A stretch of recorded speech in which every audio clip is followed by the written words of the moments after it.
तो पुलिस वालों ने उसको अननोन समझ के जला भी दिया। तो 6 महीने बाद उसके घर वालों को पता चला कि भाई हमारा लड़का है वो ख़त्म ही हो गया और मुझे किसी सरकारी सहायता की किसी की भी ज़रूरत नहीं है। तो उसमें मुस्लिम भी है तो वो सारी चीज़ें बता देते हैं, मैं अस्थियाँ स्वयं लेके जाता हूँ।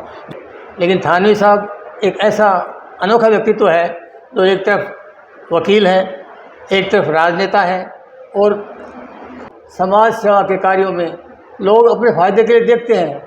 नमस्कार, आप सबका स्वागत है बोलता राजस्थान की इस विशेष पेशकश में। फ्रेंड्स, हम डीडवाना में हैं और हमारी मुलाकात यहाँ हुई है मेड़ता सिटी जिला नागौर के पूर्व पालिका अध्यक्ष श्री अनिल थानवी जी से। अनिल थानवी राजनीति के साथ समाज सेवा में भी अपनी विशिष्ट पहचान रखते हैं। समाज सेवा को लेकर क्या वो विशेष काम कर रहे हैं, किस वजह से उनकी पहचान न केवल नागौर जिले में प्रदेश और देश में है, इसको लेकर हम अनिल थानवी जी से चर्चा करेंगे। सर, स्वागत है बोलता राजस्थान में। सबसे पहले तो आपका सर स्वागत। मैं सबसे पहले बोलता राजस्थान की पूरी टीम को धन्यवाद दूंगा।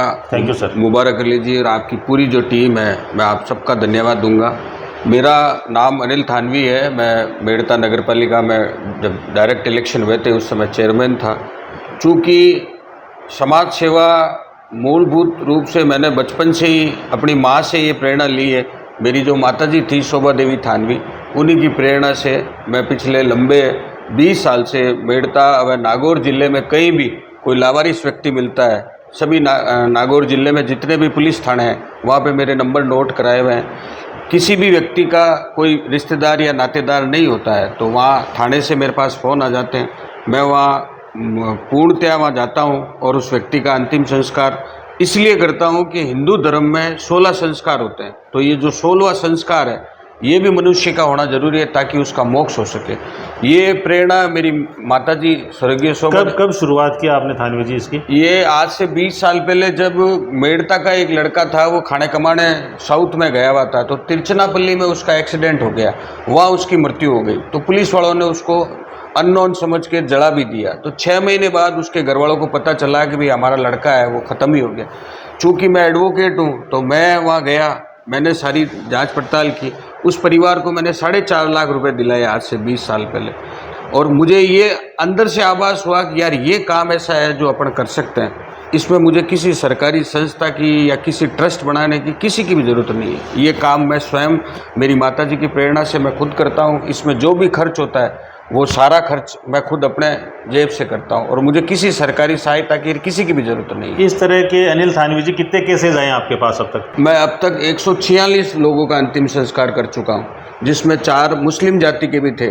तो मुस्लिम जाति के जो व्यक्ति होते हैं तो मुस्लिम धर्म के अनुसार उनका अंतिम संस्कार, उनको दफनाना, वो सारी क्रियाएँ, तो मेरी टीम है, मेरे जो साथ में मेरे जो टीम के लोग हैं तो उसमें मुस्लिम भी है, तो वो सारी चीज़ें बता देते हैं। ऐसे मैंने हमारे हिंदू धर्म में अंतिम संस्कार करने के बाद में जो मृतक की अस्थियाँ होती हैं वो भी ले जाके हरिद्वार ले जाके गंगा में विसर्जन करना पड़ता है। तो मैं जो भी व्यक्ति किसी भी जाति का हो उसका विधि विधान से उसका अंतिम संस्कार करवाना। हिंदू है तो हिंदू जाति के हिसाब से हम उसका अंतिम संस्कार करने के बाद में मैं अस्थियाँ स्वयं लेके जाता हूँ। जैसे 3-4 महीने में 4-6 इकट्ठी हो गई मेरे पास, तो मैं 6 अस्थियों को एक साथ ले जाता हूँ। हमारे पंडित हैं, उनके साथ बैठ के उस व्यक्ति का मोक्ष हो सके, जैसे एक रिश्तेदार की तरह उस व्यक्ति का मोक्ष हो सके, ऐसी कामना करते हुए वहाँ तर्पण भी करवाता हूँ। कितने लोगों की टीम है?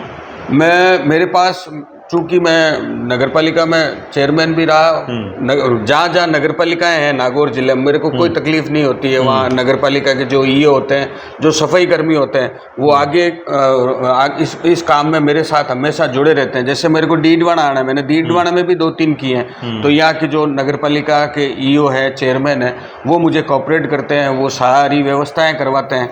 वक्त नदी की धारा है, आमदन उसमें बह जाया करते हैं और बहुत कम लोग ऐसे होते हैं जो थानवी साहब की तरह इतिहास बनाया करते हैं। आदमी में एक क्षेत्र में कोई प्रतिभा हो सकती है, लेकिन थानवी साहब एक ऐसा अनोखा व्यक्तित्व है जो एक तरफ वकील है, एक तरफ राजनेता है और समाज सेवा के कार्यों में लोग अपने फ़ायदे के लिए देखते हैं, फ़ायदे के हिसाब से काम करते हैं, लेकिन ये उनका भला करते हैं, उनका काम करते हैं कि जिनसे हमें कोई उम्मीद नहीं है, यानी जो चले गए इस दुनिया से, जिनसे हमें क्या हासिल हो सकता है। आप उनका है वो क्रियाक्रम करते हैं और उसमें किसी किसी का भेदभाव नहीं है।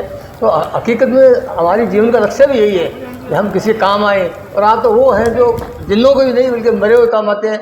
मुझे आपसे मिलकर के बहुत खुशी है। धन्यवाद साहब। इस तरह के जो लोग हैं वो उन लोगों के लिए एक मोक्ष प्राप्ति का साधन बन सकते हैं, जो ये मानते हैं अनिल थानवी जी।